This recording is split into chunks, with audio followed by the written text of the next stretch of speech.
अस्सलाम वालेकुम वरहमतुल्लाह। बच्चों, फोर्स ऑफ फ्रिक्शन के हवाले से ही हम यहाँ पर कुछ और क्वेश्चन सॉल्व करना चाहेंगे। आप देखते रहें, मैं यहाँ पर एक क्वेश्चन लिख लेता हूँ। ये हमारे पास एक इंक्लाइंड प्लेन है और इसका इंक्लिनेशन है 45 डिग्रीज।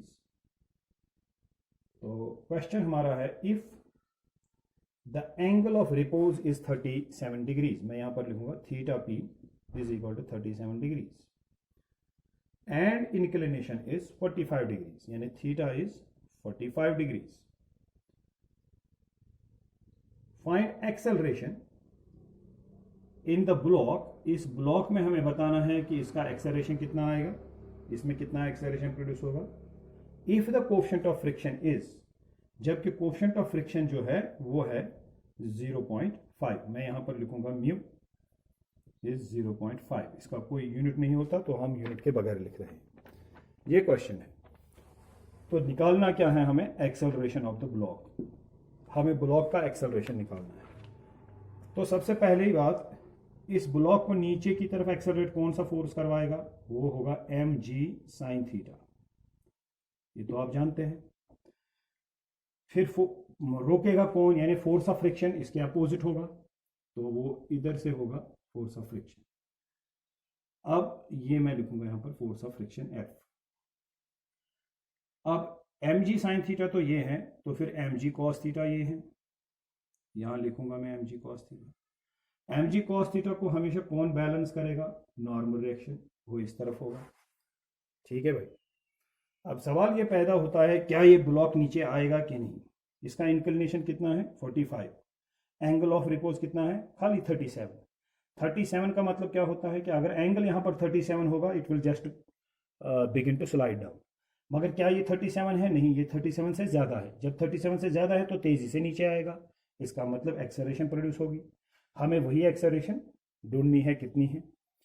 ठीक, तो वो कैसे ढूंढेंगे हम, पहले ये जो है ये रेस्ट में नहीं है, अब ये नीचे आ रहा है, तो इसका जो फ्रिक्शन होगा उसको हम काइनेटिक फ्रिक्शन कहेंगे। इसलिए सिंबल में यहाँ पर फ्रिक्शन का रखता हूँ Fk। ठीक है। और ये जो कोएफिशिएंट ऑफ फ्रिक्शन होगा वो कोएफिशिएंट ऑफ काइनेटिक फ्रिक्शन अब होगा, उसका सिंबल में रखता हूं म्यू के। स्टैटिक फ्रिक्शन के लिए हम रखते हैं म्यू एस, काइनेटिक फ्रिक्शन के लिए रखते हैं म्यू के। तो एक्सेलरेशन हमें निकालना है। अब देखिए, पहले एक्सेलरेशन निकालने के लिए इस ब्लॉक पर नेट फोर्स तो निकाला जाए। इसको नीचे लाने वाला जो फोर्स है वो कौन सा है, mg sin थीटा। जो ऊपर की तरफ इसको रोकने की कोशिश कर रहा है या फोर्स ऑफ फ्रिक्शन है वो कितना है, वो Fk है। अब बताइए आप, अगर आप इस तरह से लगाएंगे कि म्यू के यानी कोएफिशिएंट ऑफ फ्रिक्शन किसके बराबर होता है, म्यू किसके बराबर होता है, कोएफिशिएंट ऑफ फ्रिक्शन होता है force of friction per unit normal reaction. हम इस तरह से लिखते हैं ना, वो coefficient of friction is force of friction, शाबाश, पर यूनिट नॉर्मल रिएक्शन। ये जो कोएफिशिएंट ऑफ फ्रिक्शन है ये यहाँ पर काइनेटिक फ्रिक्शन है। ये फोर्स ऑफ फ्रिक्शन भी काइनेटिक फ्रिक्शन है, बिकॉज ये रेस्ट में नहीं है, नीचे आ रहा है, मूव कर रहा है। तो एफ के जो होगा यहाँ पर, यानी फोर्स ऑफ फ्रिक्शन मुझे पहले ढूंढना होगा, वो होगा एन इंटू म्यू के। लेकिन एन क्या है, एन को कौन बैलेंस कर रहा है, एम जी कॉस थीटा। हम हमेशा क्या लिखते हैं, हम लिखते हैं N is equal to M G cos theta, मतलब M G cos theta is balanced by this N. तो हम यहाँ पर लिखेंगे F K is equal to N के बदले हम लिखेंगे एम जी कॉस थीटा, और म्यू के का वैल्यू दिया हुआ है 0.5, तो हम यहां पर लिखेंगे 0.5। ठीक है भाई। तो ये कितना होता है, ये बन जाता है F K is equal to 1/2। ये 1/2 किसके बदले में लिखूंगा, मैं 0.5 के बदले लिखूंगा। ठीक है ना। तो into M G into cos of theta. मैं चाहूँ तो थीटा का भी वैल्यू 45 यहाँ पर दे सकता हूँ, क्योंकि इसका इंक्लिनेशन 45 है, मगर अभी रहने देता हूँ। तो ये क्या बन गया, ये बन गया फोर्स ऑफ फ्रिक्शन, यानी इसको इस डायरेक्शन में जो फोर्स एक्ट हो रहा है, जो मोशन को अपोज कर रहा है, वो कितना है, वो इतना है। लेकिन नीचे कौन सा फोर्स ला रहा है इसको, mg sin थीटा। तो नेट फोर्स इस पर कितना होगा, ये वाला फोर्स नीचे ला रहा है, ये वाला फोर्स इसको उधर ले जा रहा है, जाने की कोशिश कर रहा है, मगर आ तो ये नीचे रहा है, तो इसका मतलब ये फोर्स बड़ा है और ये कम है, एक्सेलरेशन प्रोड्यूस हो रहा है। तो हम यहाँ नीचे की तरफ एक्सेलरेशन प्रोड्यूस हो रहा है, तो हम लिखेंगे नेट फोर्स नेट फोर्स कितना होगा, ये जो नीचे वाला फोर्स है नीचे की तरफ ला रहा है mg sin थीटा, माइनस जो ऊपर की तरफ अपोज कर रहा है मोशन को वो है एफ के, that is mg cos theta divide by 2, ये mg cos theta divide by 2। भाई ये कौन सा फोर्स है, नेट। नेट कैसे है ये, क्योंकि नीचे लाने वाला फोर्स ये है, इसको ऊपर की तरफ जो फोर्स इस पर एक्ट कर रहा है opposite to the direction of motion वो है फोर्स ऑफ फ्रिक्शन। तो वो कौन सा फोर्स है एफ के, वो किसके बराबर है, वो इसके बराबर है, ये मैंने यहाँ पर लिख दिया। ठीक है, ये नेट फोर्स ही एक्सेलरेशन प्रोड्यूस करेगा तो हम यहाँ पर लिखेंगे mass into acceleration, net force mass into acceleration होगा। यहाँ एम कॉमन आएगा, बल्कि जी भी कॉमन आएगा। आप फिर यहाँ पर लिख सकते हैं sign theta minus cos of theta divide by 2। ठीक है भाई, ये m और m कैंसल्स, अब आपका काम आसान हो गया।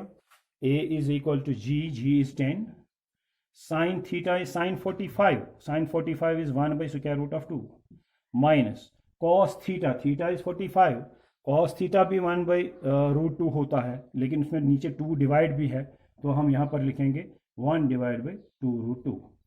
अब आप इसको सॉल्व करके इसमें एक्सेलरेशन निकाल सकते हैं। ठीक है कि नहीं। तो ये एक और क्वेश्चन था। तो यहाँ पर एंगल ऑफ रिपोज आपने देखा कि कम है मगर इंक्लिनेशन उससे ज़्यादा है, तो ये ब्लॉक जो है नीचे की तरफ स्लाइड डाउन होने लगा।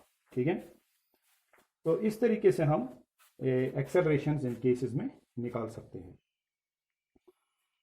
तो अच्छा, कभी कभी ये होता है कि एंगल ऑफ रिपोज दिया ही नहीं होता है, ठीक है ना, और आपको पता लगाना होता है कि भाई क्या ये स्लाइड डाउन होगा कि नहीं। यहाँ तो आप एंगल ऑफ रिपोज की मदद से पता लगा सकते हैं, क्योंकि यहाँ एंगल ऑफ रिपोज अगर कम है और एंगल ऑफ इंक्लिनेशन ज़्यादा है तो ये नीचे की तरफ स्लाइड डाउन होगा। लेकिन कभी उल्टा भी हो सकता है कि आपको दिया नहीं जाएगा कि एंगल ऑफ रिपोज जो है वो बताया नहीं जाएगा कितना है, लेकिन फिर भी आपको इसे कैलकुलेट करना पड़ेगा। तो उसके लिए भी हम यहाँ पर एक क्वेश्चन कर सकते हैं। थोड़ी मेरी आवाज़ जो है वो धीमी रहेगी, क्योंकि मैं ज़्यादा ऊंचा बोलता हूँ तो अभी मुझे खांसी आ जाती है।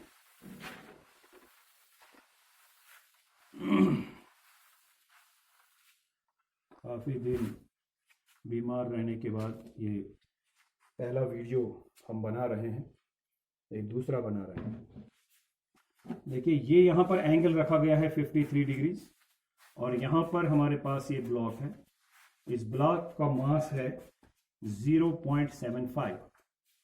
ठीक है, नहीं मास नहीं रखा है, सॉरी, ये कोएफिशिएंट ऑफ फ्रिक्शन रखा हुआ है mu, coefficient of friction mu, it is 0.75।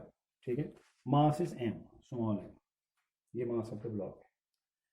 अब आपने क्या बताना है कि भाई ये रेस्ट में है या मोशन में है। देखिए आप अभी आपने रिलेशन देख लिया, क्या देख लिया, आपने देख लिया कि भाई जो एंगल ऑफ रिपोज होता है उसका जो tan होता है, tan of theta r, angle of repose मैंने थीटा p लिखा हुआ था, जो ये एंगल ऑफ रिपोज है tan ऑफ थीटा p, आप थीटा r भी लिख सकते हो, r फॉर रिपोज, मैंने यहाँ p लिख दिया। आप पहले से लिखा है तो मैं इसको चेंज नहीं करूँगा, मैं लिखूँगा ऐसे ही, tan ऑफ थीटा p, ये किसके बराबर होता है, कोएफिशिएंट ऑफ फ्रिक्शन म्यू। मैंने इससे पहले वाले वीडियो में इसका रिलेशन दिखाया जब हमने एंगल ऑफ रिपोज पढ़ा। तो हम लिखेंगे tan of theta p is equal to, ये जो म्यू है वो कितना है, वो है 0.75। अब अगर आप 0.75 को लिखेंगे सही तरीके से, तो मैं आपको यहाँ पर एक ट्रिक बताने जा रहा हूँ जो मैं पहले भी बता चुका हूँ। This is 3/4। 0.75 को आप लिख सकते हैं 3/4, 3/4 ही होता है 0.75। लेकिन क्या आप एंगल कैसे निकालेंगे, देखिए आप यहां पर एक राइट एंगल ट्राइंगल बनाएंगे, परपेंडिकुलर बाय बेस, तो यहां आप लिखेंगे 3 और बेस पर लिखेंगे 4।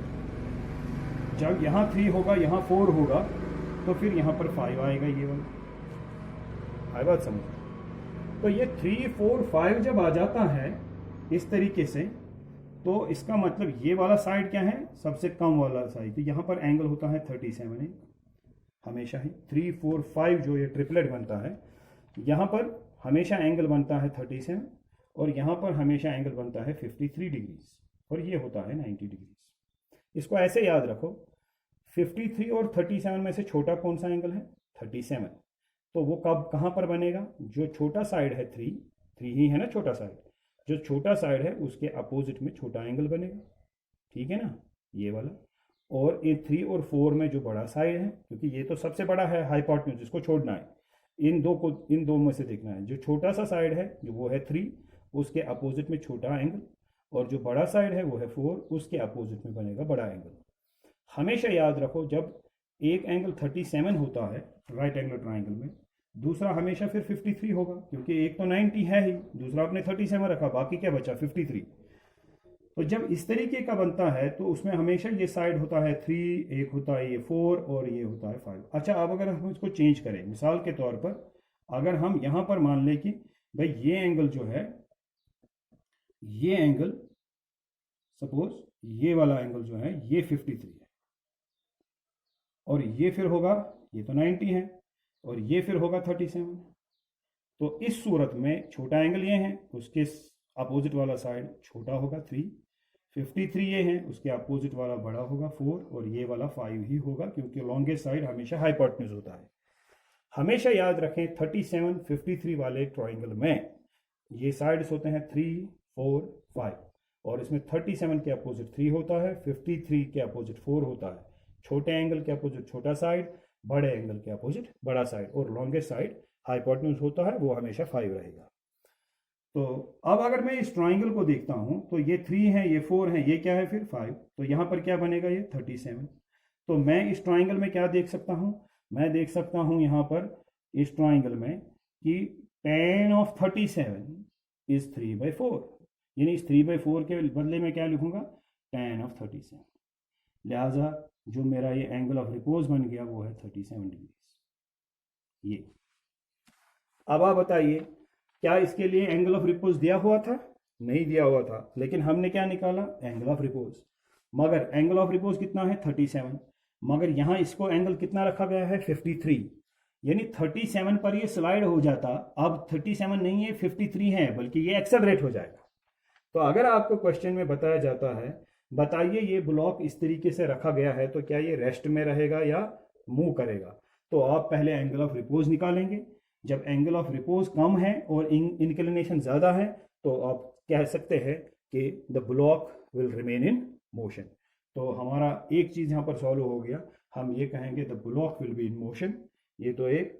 दूसरा, अब अगर आपको फ्रिक्शनल फोर्स इसमें ढूंढना हो कि आप इसमें कितना फोर्स ऑफ फ्रिक्शन है, तो वो आप ढूंढ सकते हैं, जैसे मैंने इससे पहले वाले क्वेश्चन में आपको बताया। कैसे? वो मैं अभी आपको फिर से दिखाता हूँ। इसमें फोर्स ऑफ फ्रिक्शन एफ के किसके बराबर आता है? शाबाश, म्यू के इंटू एन। फिर एन किसके बराबर होता है? शाबाश, F K is equal to शाबाश mu K into N. N किसके बराबर होता है? M G cos theta. तो लिखेंगे एम जी कॉस थीटा।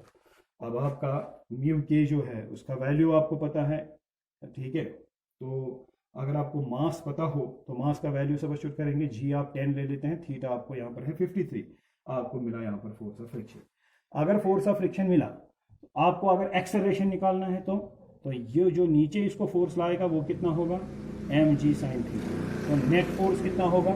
आप लिखेंगे पहले वाले क्वेश्चन, जो इससे पहले क्वेश्चन किया उसकी तरह आप लिखेंगे नेट फोर्स किसके बराबर होगा?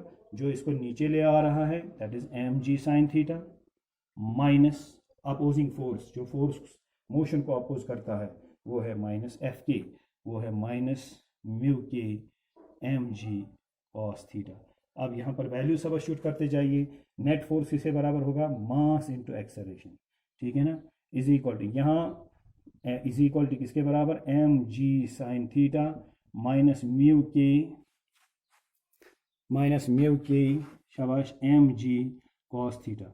आप दोनों साइड से m कटेगा तो आपको a मिलेगा जी साइन थीटा माइनस म्यू के जी कॉस थीटा। अब ज़रा बताइए, g का वैल्यू आपको पता है ना 10, थीटा का वैल्यू क्या रखा है 53, म्यू के वो आप जानते हैं 0.75, और फिर से g का वैल्यू और थीटा का वैल्यू, आप यहाँ से एक्सेलरेशन निकाल सकते हैं। इन चंद कुछ एग्जाम्पल से हमने आपको समझाने की कोशिश की कि फोर्स ऑफ फ्रिक्शन जो है इसको कैसे इवेलुएट करेंगे और जो एक्सेलरेशन होगा वो कैसे निकालेंगे जब एक चीज़ स्लाइड होती जाएगी दूसरे किसी प्लेन पर। Thank you very much.